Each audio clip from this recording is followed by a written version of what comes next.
ជំរាបសួរនៅសួស្តីបងប្អូនទាំងអស់គ្នាស្វាគមន៍មកកាន់ទីមែនអាស៊ីបងបងថ្ងៃនេះបងមានបេជើនៃមេលេខកូសម្គាល់ DK95 ដើម្បីយកមកណែនាំជូនបងបងទាំងអស់គ្នាបង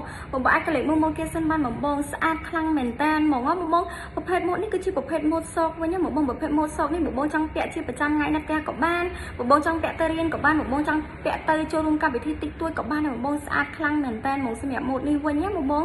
សម្រាប់ស្បែកបងបងស្បែកគឺយើងធ្វើចេញពីស្បែកគោសុទ្ធ 100% បងស្បែកគោសុទ្ធ 100% បងបងបើចាំមានការភ័យបារម្ភទេណាបងព្រោះយើងមានការធានាជូនចេញពីក្រុមហ៊ុនមកថាវាជាប្រភេទស្បែកគោសុទ្ធ 100% បងអាចកលេចមើលបានណាបងសម្រាប់ធ្នេដេនេះវិញបងប្រភេទធ្នេដេគឺយើងដេដោយដៃផ្ទាល់បងដេដោយដៃផ្ទាល់ដេយ៉ាងយកចិត្តទុកដាក់ដេយ៉ាងព្រឹកព្រៀងចេញមកគឺប្រណិតជូនបងទាំងអស់គ្នាតែម្ដងសូមបងបើចាំភ័យបារម្ភថាតែងទៅខ្លាចមានបញ្ហាអីណាបងសម្រាប់បញ្ហាហ្នឹងគឺខាងក្រុមហ៊ុនមានការធានាជូនបងដូចគ្នាបងអ្វីដែលកាន់តែពិសេសទៀតណាបងគឺយើងមានការដាំម៉ាក់ brand ទីមែនដែរជា logo ខាងហាងផ្ទាល់នៅខាងលើស្ទាប់បីជើងនឹងដូចគ្នាបងអាចកលេចមើលបានណាបងគ្រាន់តែបងពាក់ទៅគឺគេដឹងហ្មងថាបងទិញមកពីហាងទីមែនហ្មងបងចេញមកគឺស្អាតហ្មងបងសម្រាប់បាត់នៅខាងក្រោមនេះវិញបងប្រភេទបាត់នេះគេហៅថាជាប្រភេទបាត់ក្រែបសុទ្ធ 100% ហ្មងបងប្រភេទបាត់ក្រែបនេះបងការពាររកភាពរអិលការពាររកការសក្តិរលបានច្រើនខ្លាំងមែនតែម្ដងណាបងចាំបងបាច់ចាំភ័យបារម្ភថាទិញទៅខ្លាចពិបាកពាក់ពិបាកដើរឬមកក៏ខ្លាចល្អិលអីណាបងសម្រាប់បញ្ហាហ្នឹងគឺខាងក្រុមហ៊ុនមានការធានាជូនបងដូចគ្នា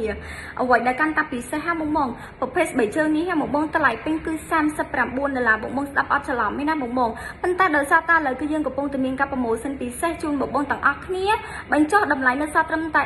$19ទេបងវ៉ាវគឺប្រម៉ូសិនច្រើនខ្លាំងមែនតែម្ដងណាបងអញ្ចឹងបើសិនជាបងស្រឡាញ់នឹងពេញចិត្តរស់រាន់ឡើងបងគឺចំនួនមានកំណត់តែម្ដងបងអញ្ចឹងបើសិនជាបងស្រឡាញ់នឹងពេញចិត្តបងគ្រាន់តែតម្លាក់លេខទូរស័ព្ទបងជាមួយនឹងទីតាំងហៅចុះជាមួយនឹងលេខកូសម្គាល់ដែលមានលេខកូសម្គាល់ DK95 DK95 ហើយតម្លាក់ចូលខាងក្នុងផេកខាងក្រុមការងារនឹងតាក់ទងទៅអរគុណច្រើន